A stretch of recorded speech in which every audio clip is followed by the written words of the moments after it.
everyone, it's the Last Angry Geek, and I thought we'd take a few minutes to talk about the Wolverine, which I just saw yesterday. I really liked this movie. I don't know if I liked it as much as Iron Man 3. I think I liked it as much, but in a different way. Not more or less, just it was different. This was very much like Pacific Rim. It's just a good popcorn action movie. Turn your brain off and enjoy it. It's nowhere near as terrible as X-Men Origins Wolverine. They would really have had to try hard to outdo that Bantam film. They don't stuff a million mutant characters in here and thinking, oh, well, the toy sales are going to be great. You know, it's even better than X3, The Last Stand, but again, low bar. I really liked it. Hugh Jackman did a great job. He knows what he's doing by this point.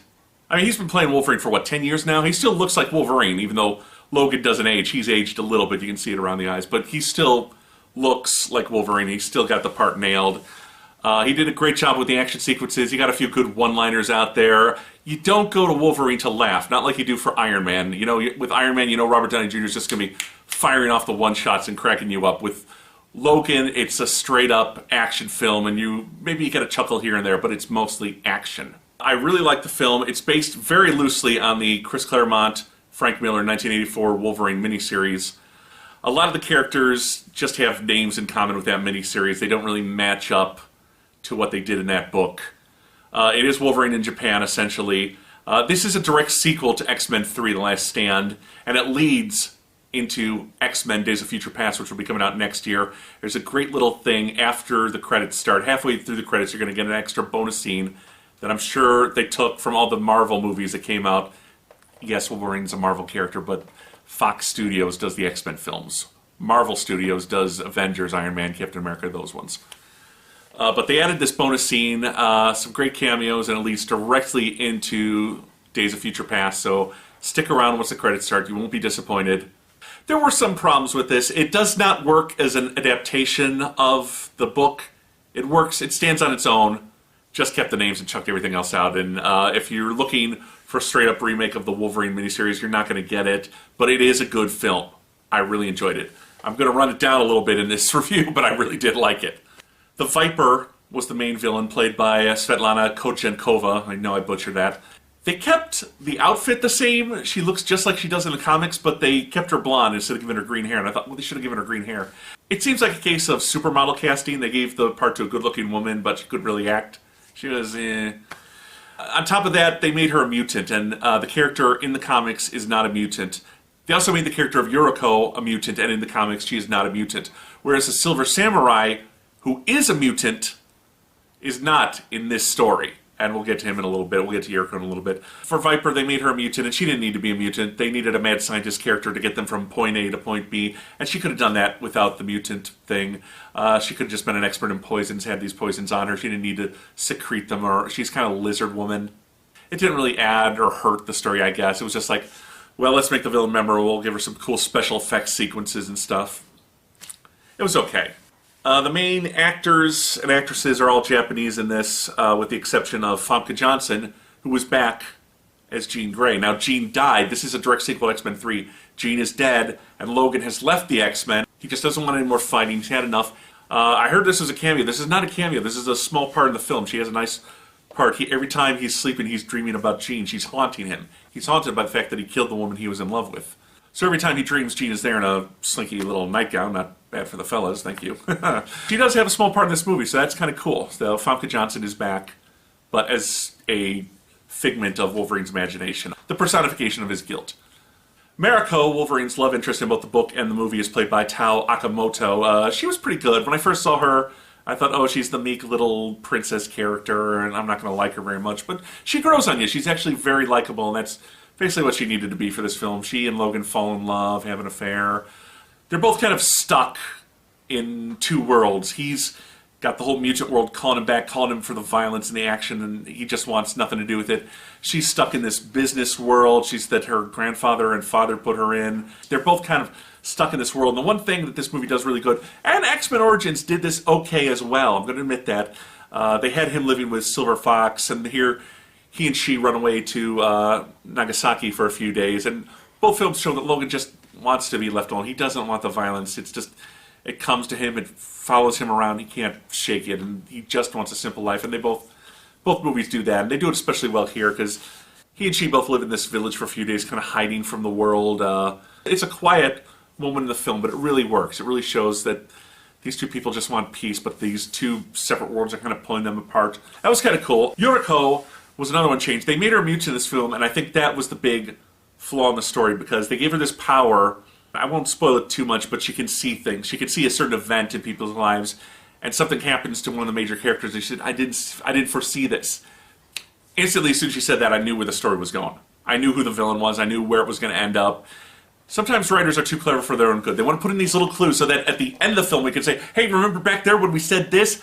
That was setting this all up, and you didn't need it. All it did was spoil the eventual reveal. As soon as she said this one line, I knew where the story was going. Still a fun movie, but not a very clever plot. Yuriko was played by Rila Fukushima. Again, apologies for any pronunciations. And she was very good. She plays off of Logan. In the books, Yuriko is a thief and part of a love triangle with Logan and Mariko. Here, she's Mariko's adopted sister and just kind of more of a rebel. When you first see her, she's wearing the little skirt, not big boots, and the kind of the funky sweaters. And, oh, this is the typical Japanese kind of nerd geek character, but she's kicks a lot of ass, and she's kind of funny. She has kind of some nice moments with Logan. There's no love triangle here. She's just kind of Logan's sidekick at times. And everyone kind of like comes down, oh, you're only here because Mariko couldn't make friends and we adopted you to be her sister and be her friend, but you're just a pet she's outgrown. And it's like, there's no point to that because it never pays off really. Yes, she and Mariko are friends, but there's never that kind of you go girl moment with her. But she does have a lot of fun moments with Logan. She can kick some ass. She's good with the martial arts. It's a fun character. Shinjen is played by Hiroyuki Sanada. He's Mariko's father and kind of like the next in line to inherit his grandfather's company. And the grandfather was in World War II and Logan saves his life. And now that he's dying, Logan comes back to pay his respects. That's kind of how this whole story starts. Shinjen was a good enough character for what he was, but he's just kind of a stereotype. He's the businessman who cares more about his business than his family. You know, that character. After 2/3 of the movie, he has this fight with Wolverine. And that's really where the movie kind of picked up. The last third of the movie is where the action all ramps up. Logan is offered the chance to die. He doesn't take it, but they hit him with this thing. And that kind of bugged me because in X3 we had the mutant cure. And there was never a line saying, hey, I could have taken the cure if I wanted to. I didn't. What they offered to do is transfer his powers to someone else. Viper hits him with this, I won't go into the details, cure, but it really just kind of suppresses his healing factor. And that kind of bugged me because it always said that the healing factor was the only thing keeping him alive because the adamantium on his bones would have poisoned his body anyway. But here they take the healing factor away or just put it down to normal human levels and he's fine. But they never introduced that element into the movies that I can remember, so we'll just let that one slide.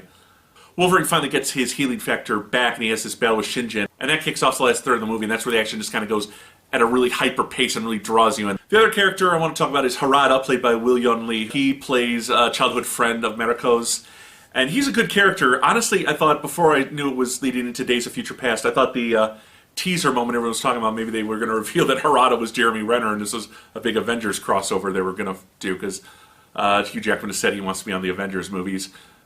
It won't happen, I know, I was just being foolish, but that's how good Harada was. He's doing the bow and arrow stuff and running across street tops. It was very much a Hawkeye kind of character. And he's a moral gray, and that was good for this story. He's devoted to Mariko, but he's also working with Viper. But he doesn't like Viper, but he is trying to honor the old man's wishes, but we never find out what the old man's wishes are until the end.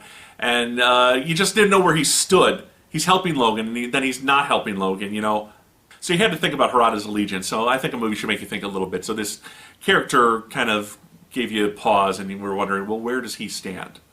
Will Yun Lee did a good job. He was one of the better actors in this. This might sound like I'm running it down a little, but I really did like this movie, but there were problems. I'm not going to die. There were story problems. Some of the actors weren't great. Some of the characters were a bit stereotypical, but overall this is a fun action film. Nothing really terrible or bad is on screen that's going to draw you out of it. The Silver Samurai, as I said, he's not a mutant. I won't get into details of what he is, but one thing I liked, they said his armor was made of adamantium, and I thought, well, that sounds cool. Why couldn't they done that and kept the character mutant? Because the Silver Samurai focuses a force field around his samurai sword, and thus it's unbreakable, and it's just as, you know, tough a weapon as Wolverine's claws. Give him adamantium armor, then Wolverine won't be able to cut him, then they're even Steven. But no, they went another route. They wanted to make it a big guy versus underdog, but we all know what Wolverine's capable at this point. This is his 5th or 6th appearance if you count First Class. we're not surprised anymore when he beats the bigger, tougher guy. It's almost a cliche at this point. So I think they should have kept the Silver Samurai mutant. The dad could have been, he was kind of a stereotypical character, and Mariko's fiance was, there was kind of a fun reveal with him, but he was also kind of the typical jerk boyfriend character. Some stereotypes, some character changes that didn't need to be made, but overall, it's a fun movie. I'd say probably if I rate the three big summer superhero films, Iron Man 3 just a little below it. The Wolverine, Man of Steel. That's it for these vlogs. We'll be back next summer with Thor, The Dark World, Captain America, The Winter Soldier, and X-Men, Days of Future Past, which I'm really looking forward to. Till next time, this is Comic Book Issues. I'm your host, The Last Angry Geek.